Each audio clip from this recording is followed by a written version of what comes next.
Welcome back to Bravo Movie Reviews. Imagine a world polluted by chemtrails, aluminum and barium unleashed, expanding into the dense yellow haze over major cities, tormenting millions of unemployed peasants with no business skills, relying on the government for a snap card to eat, sleeping in the streets under the bridges, resources hoarded by the rich bastards, the corporations run all the services. Basically, the world has gone to hell in a handbasket. It almost kind of sounds like today, huh? 2019. But this is also the premise of a 1973 sci-fi Hollywood classic crime thriller called Soylent Green. The world is a nightmare. The plot revolves around 2022 New York City. Hard to believe that we are only 3 years away from 2022. Surely we are not as bad as the movie represents. But what if the dollar were to collapse in the next 2 years?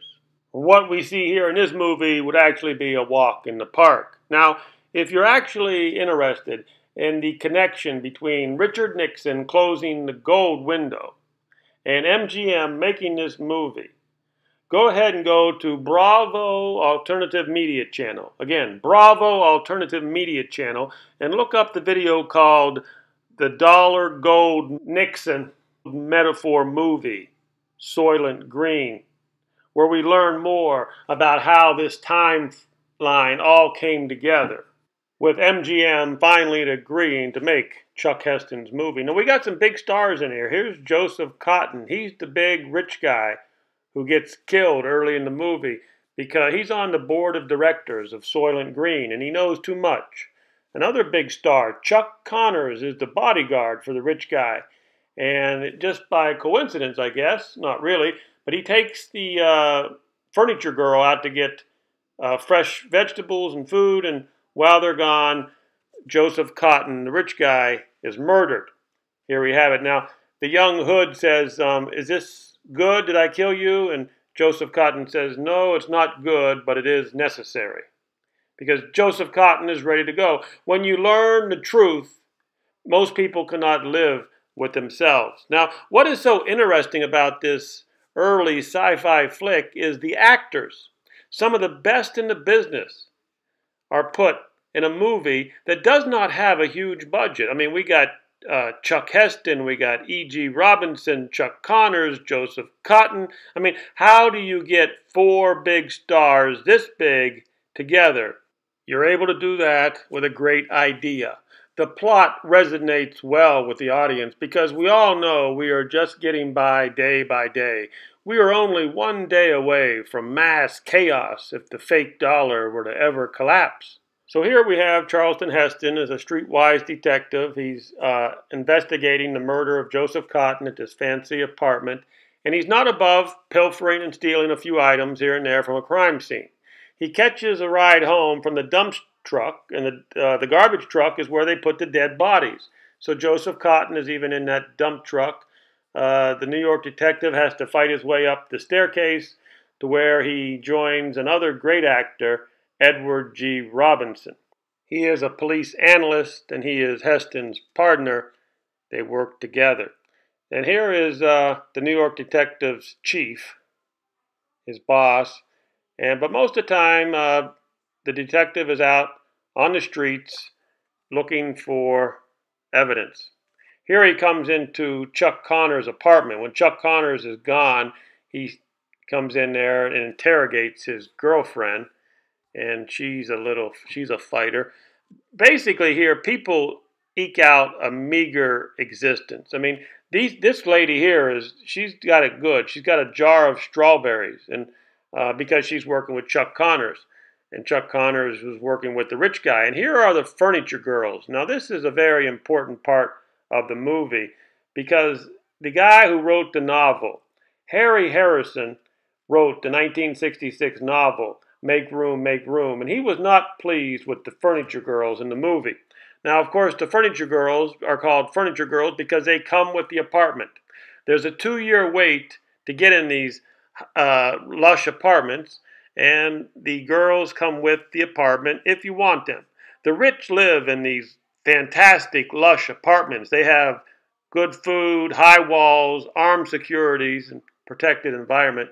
Of course, Chuck Heston is a New York detective. He comes back and says, I'm going to have to question you later. I have some more questions." And you know where those questions end up. Those questions end up in bed. And she kind of likes Chuck Heston. Well, you have to have a love interest, and that is the love interest. Eventually, she asks him not to call me Furniture Girl, and he says okay. But the New York detective is always looking for evidence. Here he is. He goes to see the priest, and the priest is walking around in a coma. He's just lost because he knows what happened. The rich guy came to the priest and confessed what Soylent Green is. So if you end up knowing what Soylent Green is, you end up dead most of the time. They try to kill the New York detective. And this is where the governor is. The governor's office is in here, and the governor is talking to one of the men this guy's responsible for getting people killed. If you're going, he got the rich guy assassinated. Chuck Connors is one of the hitmen. Chuck Connors goes in to see the preacher. I'm not going to ruin the whole movie for you, but if you know which Soylent Green actor was deaf, go ahead and leave a comment in the comment section if you can guess which one of these actors was completely deaf. Now, filming was suspended for a week when the director's father passed away. Now, here they are on the streets, and the government passes out this Soylent Green stuff to the unwashed masses because, there's just no food, there's no job for them.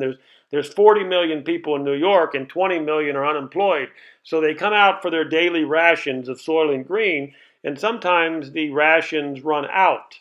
And that can cause problems. There's daily riots. Here's the people when the police say all the rations have been exhausted, they tell the crowd, please disperse because there's no more Soylent Green, but the people are hungry. They want their Soylent Green, even though they don't know what it is. And, of course, the people do not disperse, so they bring in dump trucks, and they scoop up the people, and they put them in the back of the dump trucks, and apparently they end up being Soylent Green, I guess. I don't know, but a lot of people say this might be the silly part of the movie, but this movie is an idea, and it did not have a big budget. But it is kind of funny there with the scooping up the people. Now, after they try to kill the New York detective, Chuck Heston comes back to Chuck Connor's apartment, and they get into a tussle because, he says, hey, back off. He says, and if you try to kill me again, I'll come back and kill you personally. So there's a fight scene between Chuck Connors and Chuck Heston. And that's, these guys are probably in their 50s, which is pretty cool. Now, here's an interesting part when Edward G. Robinson goes to the library. He wants to find out more about this document. As a police analyst and Chuck Heston's partner, he finds out that the oceans are dying. And these people already know about it, but Robinson doesn't. Now, Star Trek fans will remember Cecilia Lovsky, who played the great T'Pau, the only person to ever turn down a seat on the Federation Council. I believe this was her last movie also. Edward G. Robinson finds out about it there, and he's not happy. Now, this is the new tenant. He waited 2 years to get in the high-class apartment, and he's going to take the new furniture girl with the apartment. Now, after Robinson finds out what Soylent Green is, he's ready to go home. He wants to die on his own terms in a nice setting. So he leaves his partner a note, Thorne, I'm going home, Saul. Heston's character, Thorne, knows exactly what he's talking about, and he rushes to the euthanasia facility to try to stop him. Most people will recognize Dick Van Patten there from 8 is Enough TV show. He just died in 2015. He was 86 years old there, Dick Van Patten. So this is kind of a very surreal event here. You got to understand that Edward G. Robinson was on his last leg. He was dying of cancer. He would be dead within a couple weeks after this movie is shot. Here's the detective trying to stop. So he drinks the poison or whatever it is, and then he sees pictures of how the earth used to be, and he remembers that. Chuck Heston does not remember it, but finally the detective is able to talk with his partner as the partner is dying, he tells the detective, you got to be able to prove it. You got to prove it. Because anyhow, what's so surreal about this, the last scene, Edward G. Robinson's last dying scene, and he would be dead within a couple weeks. What was going on in his mind there? Apparently, Charlton Heston was really crying when Saul was on his deathbed because, again, he had terminal cancer and would be dead very soon. His last movie scene. I can't remember when another well-known actor ever played a death scene as his last scene in his life. So anyhow, the detective jumps in one of the garbage trucks. These garbage trucks carry all the dead bodies, and they take them to the facility. Now, the Soylent Green facility that you're looking at here was really the Chevron refinery in El Segundo, California. So Chuck Heston's character, the detective, he sneaks into the Soylent Green factory, and he looks around and he finds proof that, yes, indeed, dead humans are being turned into Soylent Green, and that's what they're giving people because the oceans are dying. There is no plankton. They tell the unwashed masses that the Soylent Green they're eating is a form of plankton, but if the oceans are dying, that's impossible. In this scene here, the detective actually sees the bodies being dumped into the Soylent Green pond, if you will. And he continues through the factory where eventually he does see it all ends up as Soylent Green. Now, it only took 5 months to shoot this iconic, futuristic Hollywood masterpiece. It's a masterpiece because of the 5-star actors and the cutting-edge plot. Now, I must tell you, the idea to get this movie off the ground was Charlton Heston's idea. But the studios didn't want to have anything to do with this story for a long time. But it wasn't until August of 1971 that MGM finally agreed to do the movie. And we know what happened in August of 1971. I'm not going to spoil the next video for you. The next video I tell you where you go to Bravo Alternative Media and we talk about the dollar gold Nixon metaphor for this movie. So anyhow, the detective knows what Soylent Green is, but now they've got a hit team coming after him. Chuck Connors and a whole crew of men come to assassinate the detective because once you find out what Soylent Green is, you've got to die. So this is the finale, the battle between Chuck Heston and Chuck Connors. They have a big fight, shootout, the whole 9 yards. I'm not going to ruin the movie for you, but everybody knows in the end where he's yelling, "It's people! It's people!" Now, that's the weird part of the movie. You don't really know if anybody even believes him. You don't know if he survives. I'm guessing he survives the shootout, but will people actually believe him? They leave you hanging there. So as you guess, I really like this movie. I give it 8 Bravos out of 10. It is a classic Hollywood cult sci-fi flick. There's one thing I forgot to mention. Early in the movie, we saw the furniture girl playing in a coin-operated video game. It was actually the first video game ever to be a movie prop in a movie. So I'm going to leave you with the history of this game because it's got a lot of history. There it is, and I think you'll find this interesting.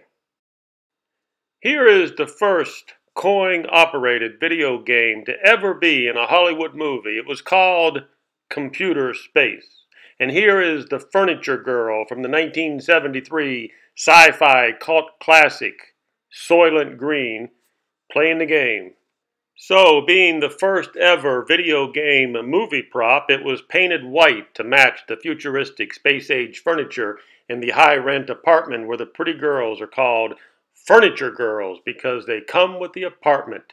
It's all priced in with a 2-year waiting list to boot. And the prototype of Computer Space was complete by the summer of '71. Filming on Soylent Green did not start till September of '72. So this coin-operated machine was on the market for about a year before the filming started on the movie. Well, like I said, Computer Space was developed in 1971 by Nolan Bushnell and Ted Dabney. Their cutting-edge idea came from the desire to create a coin-operated version of a 1962 game called Space War. And by the way, the original movie prop, computer space game from 1973, it sold at auction for $9,900. So, by 1972, they had already sold 1,000 units of computer space. So Norm Bushnell seemed to be the marketing genius of the pair, and he convinced his partner, Dabney, to quit his job back east and move out to California, where they worked with the Nutting Associates. Now, Bushnell had negotiated a contract where he would keep ownership rights for the game, but he would also work for Nutting and collect a salary, and also he and his partner would also get a cut of the profits. So in the total, in the end, they sold about 1,500 units. Now this came to gross about $3 million for the Nutting Company, and Bushnell and Dabney share of the profits amounted to about $150,000 each, plus their salary. But even though there were $3 million in sales, that did not meet the high hopes of the Nutting Company. I guess Bushnell and Dabney did not get along with Nutting, so they quit in May of 1972, and they went on to form Atari. We all know who Atari was, and they in the ever-popular Pong game, which me and my brother played in the 1970s. To go back in time a little bit, this game made its debut in Chicago, October 15th, 1971, at the Music Operators of America show. It's a trade show for coin-operated amusement games. So to recap, this machine was the first coin-operated video game to be a movie prop in a Hollywood flick.